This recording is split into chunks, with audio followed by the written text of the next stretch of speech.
Kita bisa membicarakan banyak nama soal dalang nantinya. Dan seumur hidup, pernah nama-nama itu tidak akan bisa kita lupakan.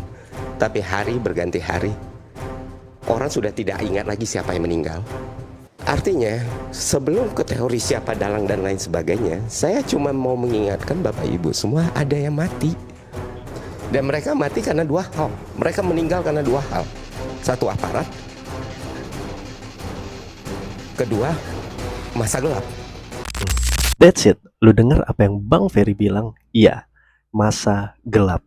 Mungkin sebagian dari lu bakal bilang ke gua kayak, Bang, dia nggak cuma bahas soal masa gelap, tapi dia juga bahas soal aparat. Ya, tapi kalau kita bahas aparat dan penegakan hukum, gua rasa argumen kita, perdebatan kita nggak akan ada akhirnya. Coba lu lihat video ini. Siapa yang harus kita percaya? TNI bilang hoax, tapi itu ditangkap polisi. Maka polisi punya kewajiban untuk mengamankan wilayah itu. Ya intelijen ya tugasnya dari mana-mana. Video itu jelas. Kita lagi diadu.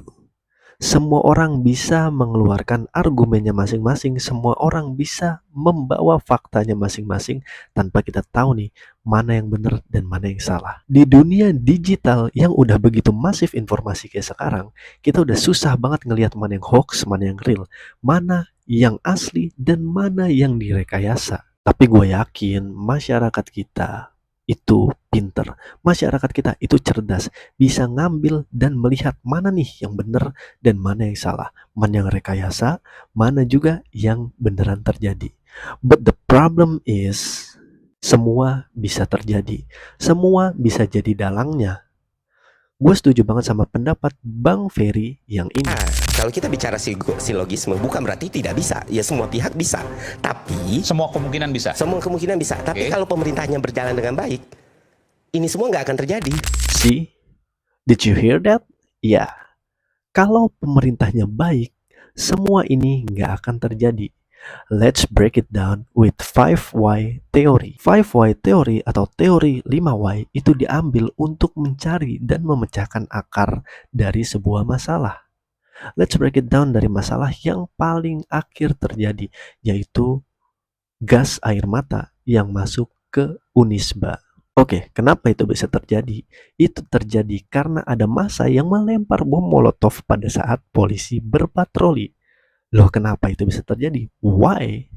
Karena tindakan represif yang sering dilakukan sama polisi, menindak keras rakyat yang sulit diatur. Why? Kenapa rakyat sulit diatur? Karena sudah kesal dan marah sama DPR, ditambah lagi dengan kejadian Afan Kurniawan. Itu yang bikin rakyat marah dan kacau. And why? Kenapa masyarakat marah dan kacau? Karena kita bisa lihat sejak kasus Afan Kurniawan, polisi dan rakyat banyak bentrok di berbagai titik. Lah ya lagian, ya nggak? Lagian kenapa bisa bentrok? Kenapa bisa terjadi bentrokan di mana-mana?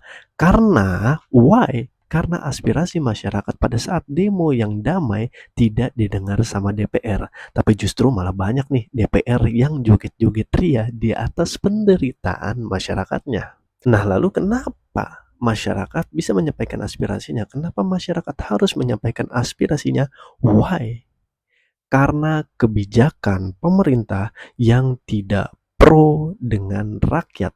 Salah satunya adalah tunjangan DPR yang naik dan begitu besar.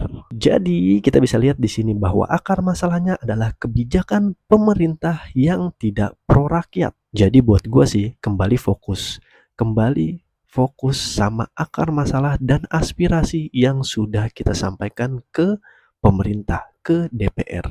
Kalau kata Mbak Salsa nih, kita lihat nih karyawan-karyawan kita kerja. Kita lihat, kita kasih tugas karyawan-karyawan kita dengan deadline yang udah kita berikan. Kalau nggak salah nih ya, buat para karyawan-karyawan, deadline-nya hari ini. Barulah kita lihat selanjutnya, apa tindakan yang akan kita ambil dan apa yang akan terjadi selanjutnya. 17 plus 8, jangan mau dipermainkan. See you on the next video.